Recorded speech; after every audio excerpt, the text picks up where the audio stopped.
Hello, everyone. This is a small guide on body language about smiles. Let's get into it. First, let's learn what a smile is.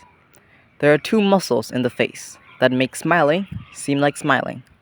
They are the zygomatic major muscles, which run down the side of the face and connect to the corners of the mouth, and the orbicularis oculi, which pull the eyes back. These muscles are important to understand because the zygomatic major are consciously controlled. In other words, they are used to produce fake smiles of fake enjoyment to appear more friendly or subordinate.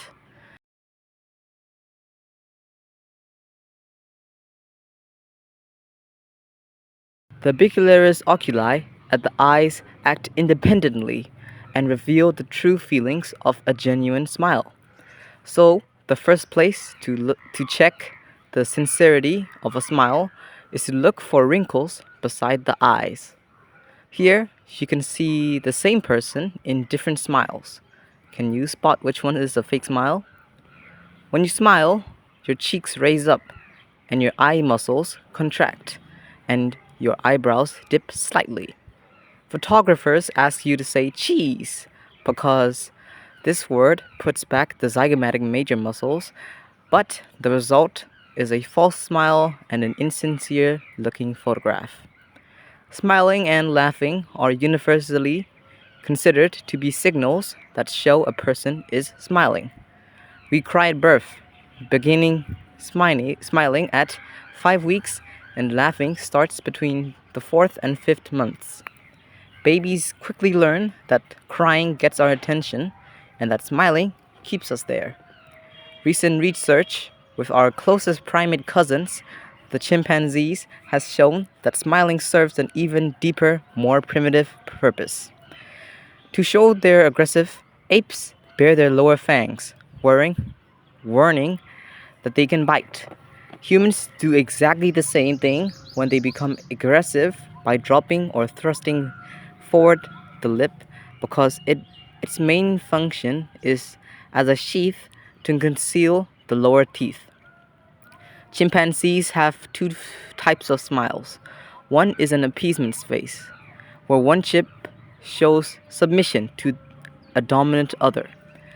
In this chimp smile, known as a fear face, the lower jaw opens to expose the teeth and the corners of the mouth are pulled back and down. And this resembles the human smile.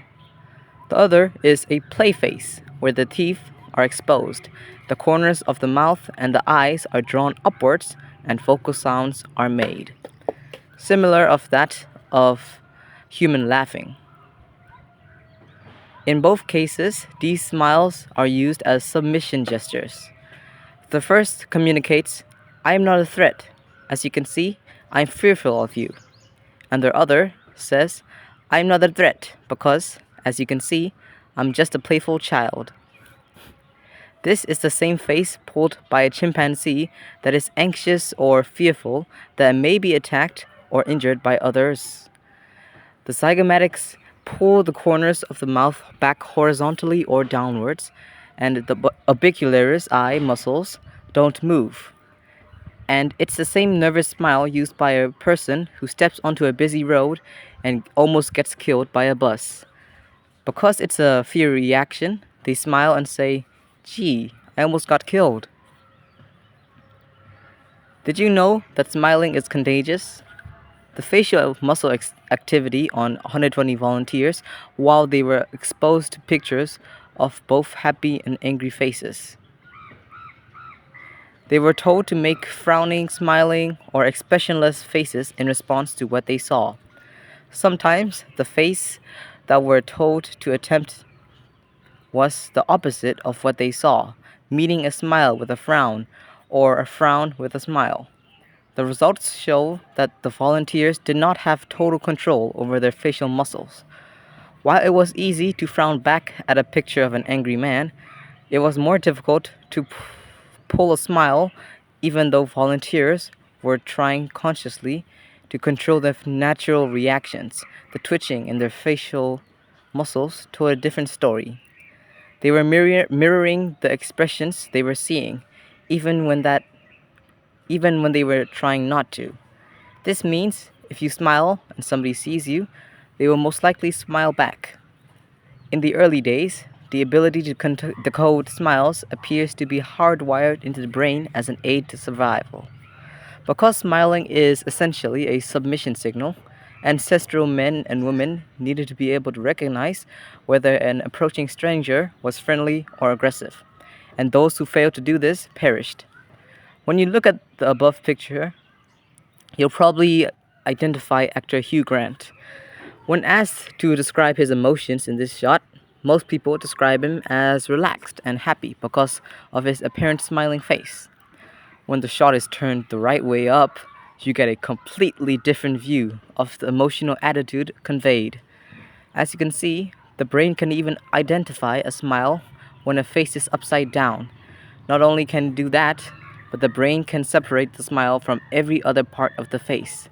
This illustrates the powerful effect a smile has on us. As humans, we are content with somebody smiling at us, whether it's a fake smile or not. You see, when people do fake smiles, they consciously use their brain to move the muscles, makes it appear as if one side is more pronounced than the other. In a true, genuine smile, the brain independently moves the muscles perfectly so that both sides match up. That's why when liars lie, it seems as if one side is more pronounced than the other. Did you know that people who lie smile less?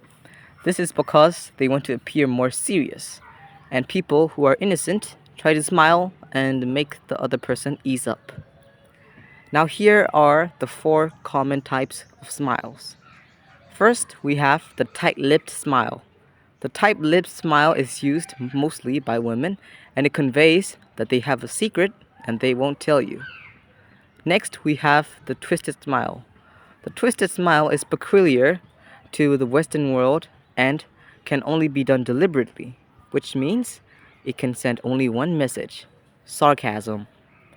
Next is the drop jaw smile.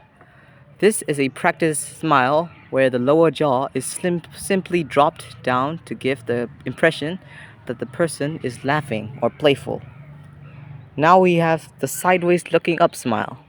With a head turned down and away while looking up with a tight lipped smile, the smiler looks juvenile, playful, and secretive. This coy smile has been shown to be men's favorite everywhere because when a woman does it, it engenders parental male feelings, making men want to protect and care for females. This smile made men want to protect her and made women want to be like her. Not surprisingly, this smile is a regular in men's courtship repertoire for attracting men as it's read by as seductive and is a powerful come on signal. Smiling is the best medicine. Our breathing quickens, which exercises the diaphragm, neck, stomach, face, and shoulders. Laughter ceases. Laughter increases the amount of oxygen in the blood, which not only helps healing and improve circulation, it also expands the blood vessels close to the skin's surface. This is why people go in the face when they laugh. It can also lower the heart rate, dilate the arteries, stimulate the appetite, and burn up calories. Did you know that if you have pent up feelings in you and you don't smile very often, your face could end up like this? This is the permanent down mouth. People usually avoid this type of person in social situations. If you have this, you can fix it by just smiling and laughing more. Thank you guys for watching. Goodbye.